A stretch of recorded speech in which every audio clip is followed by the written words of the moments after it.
Hanya dalam hitungan hari sejak Mark Zuckerberg mendeklarasikan komitmennya membangun Metaverse, Satya Nadella, CEO Microsoft, mengumumkan rencana pembangunan Metaverse-nya sendiri. Jelas, Facebook bukan satu-satunya perusahaan yang ingin menguasai Metaverse. Banyak perusahaan lain yang siap berperang untuk menguasai lapak-lapak di platform virtual yang digadang akan menjadi masa depan dari internet itu.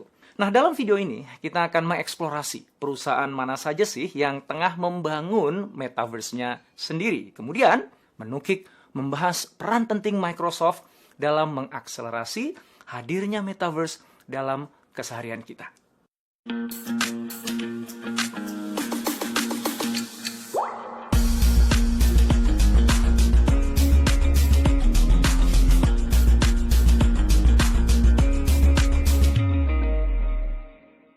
Facebook mendefinisikan Metaverse sebagai seperangkat ruang virtual yang dapat Anda ciptakan dan jelajahi dengan orang lain yang tidak berada di ruang fisik yang sama dengan Anda.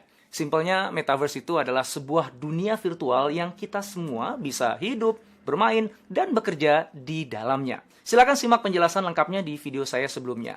Klik tautan di atas ini ya.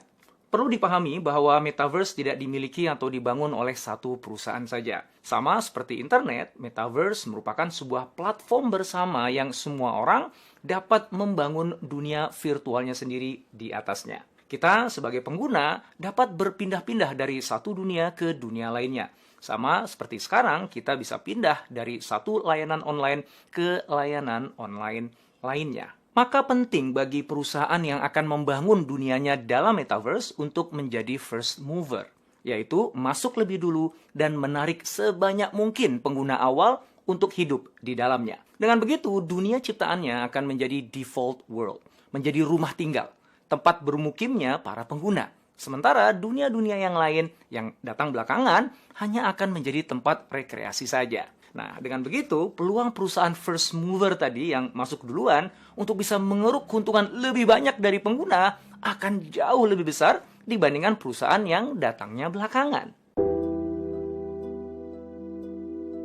Perusahaan mana sajakah yang tengah bergerak untuk membangun Metaverse? Jika kita baca artikel-artikel di internet, banyak ya sebenarnya ya.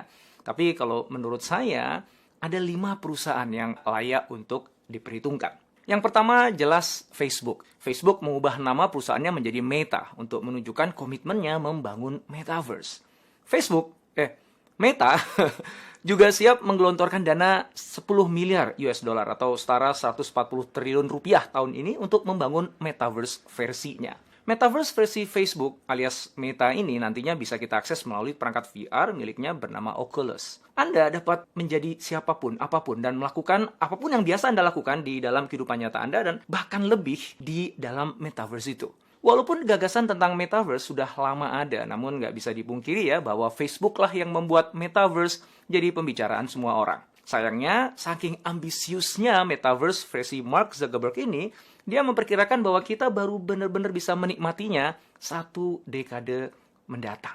Yang kedua adalah Epic Games. Epic adalah perusahaan di balik fenomena video game Fortnite, sebuah permainan pertempuran online gratisan yang dapat dimainkan dengan berbagai mode permainan. Saat ini, Fortnite sudah berkembang lebih dari sekedar permainan online. Fortnite sudah menjadi platform sosial di mana para pemain dapat bergaul, berpesta, menonton konser musik virtual, hingga menghadiri acara peluncuran film Star Wars terbaru bersama sang direktur, J.J.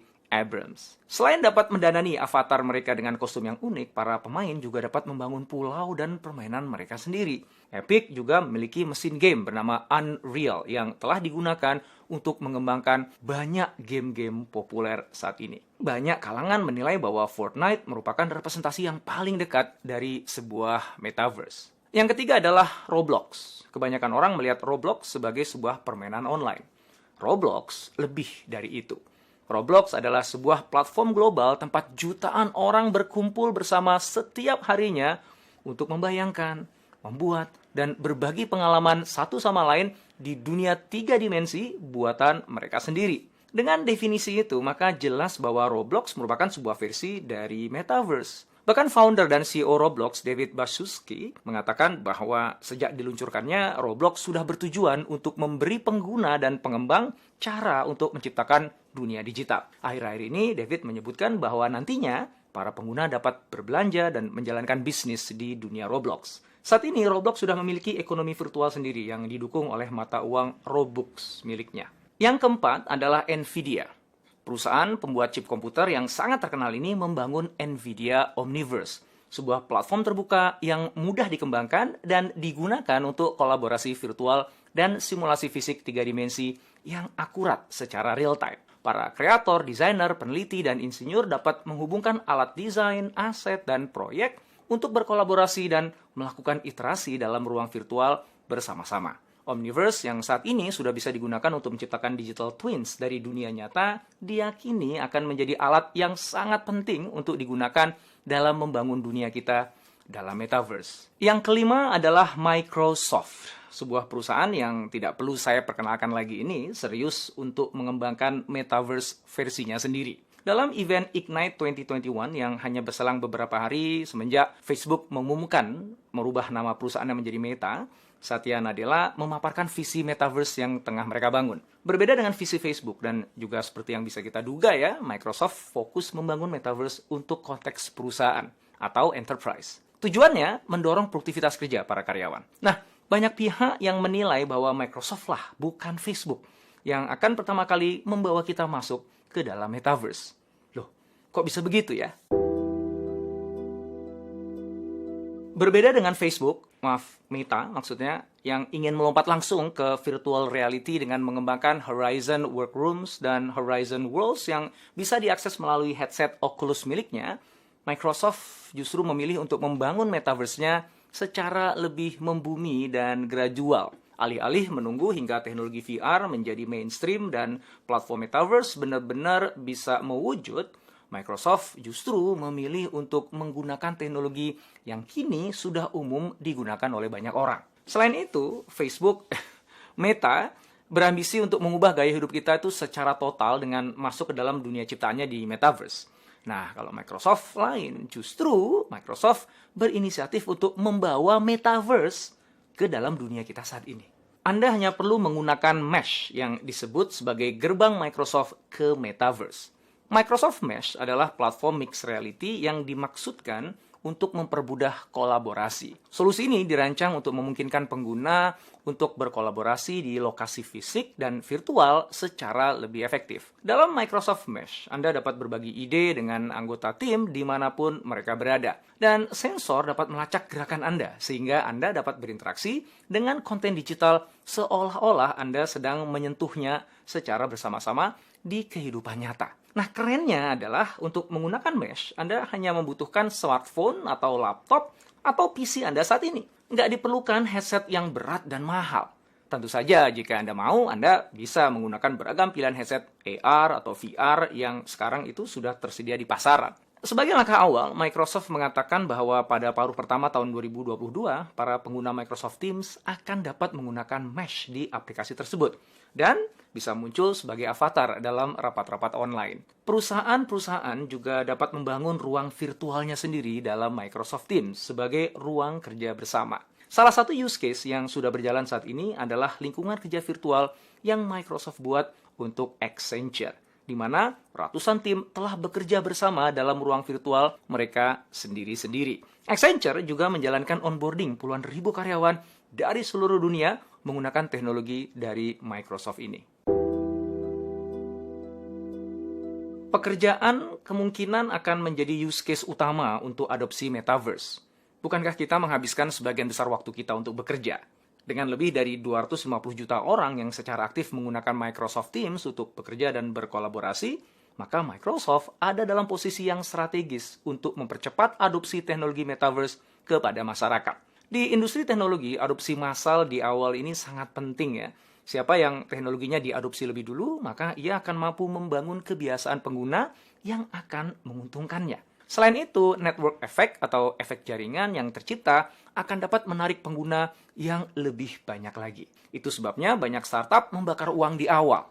Harapannya, produk atau layanannya akan diadopsi dalam skala yang masif. Mari kita kembali ke pertengahan tahun 80-an, di saat kebanyakan orang menggunakan komputer untuk pertama kalinya di tempat kerja. Perusahaan-perusahaan saat itu membeli komputer untuk karyawan karena komputer membuat mereka lebih produktif. Nah, kemudian begitu para karyawan itu terbiasa menggunakan komputer di tempat kerja, mereka pun ingin membeli komputer untuk rumah mereka sendiri. Lalu, karena jumlah komputer rumahan akhirnya meningkat, maka aplikasi-aplikasi yang nggak berhubungan dengan pekerjaan seperti games, apapun itu juga ikutan naik kan jumlahnya kan. Nah, akibatnya masyarakat pun semakin masif mengadopsi teknologi komputer pribadi. Hal yang sama kemungkinan besar akan terjadi pada teknologi virtual reality. Seperti komputer pribadi, adopter awal dari virtual reality adalah karyawan perusahaan yang ingin meningkatkan kolaborasi kerja jarak jauh. Nah, nantinya karyawan-karyawan tersebut akan tertarik untuk menggunakan virtual reality untuk aktivitas di luar pekerjaan, hingga kemudian memicu adopsi besar-besaran metaverse oleh masyarakat umum. Inilah yang membuat Microsoft sebagai perusahaan yang paling berpeluang untuk menguasai metaverse sebelum pemain-pemain lainnya. Dan Microsoft Teams adalah kuda Troya yang digunakan untuk merebut kemenangan itu. Satu hal lagi yang dapat membuat Microsoft mengalahkan Meta dalam memimpin metaverse. Facebook, Meta memiliki masalah dengan privacy. Dokumen internal telah dirilis yang menguraikan penerapan kebijakan moderasi yang tidak konsisten dari Facebook. Facebook juga dituduh memprioritaskan pertumbuhan daripada keamanan data pengguna. Nah, sementara Microsoft di sisi lain adalah pemimpin pasar dalam hal privacy data. Ketika diurutkan berdasarkan 10 tema yang paling penting bagi industri media sosial menurut kartu skor tematik media sosial Global Data, Microsoft berada di posisi pertama secara keseluruhan. Sementara Meta berada di peringkat ke-20. Maka kemungkinannya perusahaan-perusahaan saat ini belum siap mempercayai data dan informasi berharga mereka ke Facebook atau Meta dalam waktu dekat ini. Dan itu jelas menguntungkan Microsoft dalam upayanya menarik sebanyak mungkin perusahaan hidup di dalam metaverse-nya. Oke, Microsoft diduga akan jadi pemenang dalam pertarungan merebutkan market share dari metaverse. Lalu siapa yang akan jadi runner-up-nya? Nah, kalau menurut saya nih ya, Epic Games. Sekarang ini Fortnite memiliki 350 juta pemain secara global dengan 80 juta diantaranya aktif bermain setiap bulannya. Nah, seperti yang saya sebutkan sebelumnya ya, Fortnite itu bukan cuma sekedar platform game. Semakin kesini, Fortnite semakin dikenal sebagai platform sosial. Selain bekerja, bukankah kita menghabiskan banyak waktu untuk bermain dan melakukan aktivitas sosial?